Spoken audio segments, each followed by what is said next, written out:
Magandang araw po mga katropa. Ang pag-uusapan po natin ngayon, ay tungkol sa kay-abangan ni Baste Duterte.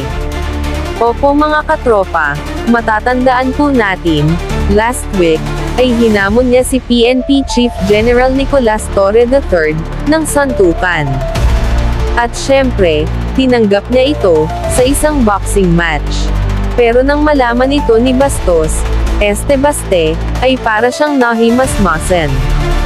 Yung naghamon, biglang nagkaroon ng kondisyon, ibig sabihin, ay naduwag yung banggol na si Baste, sus Mariosep. Bonjing Baste, kalaki mong tao, aklot ang itlog mo.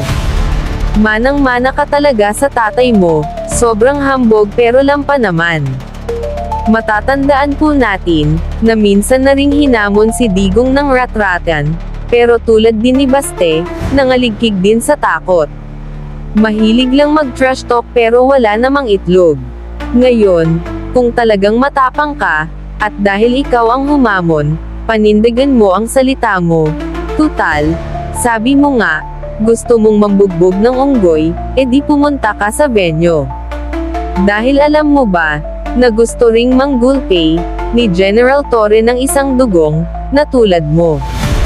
Ito lang paalala ko sa'yo Bayot Baste, tinitiyak ko, gulpay sarado ka. Matutulad ka kina Margarito at Larios na mahilig mag-trash talk, pero sa huli, bagbog sarado ni Manny, okay. Alright, panoorin na lang po natin ang video, kung saan, nangaligkig sa takot, ang bayot na si Baste. Let's watch it, mga katropa.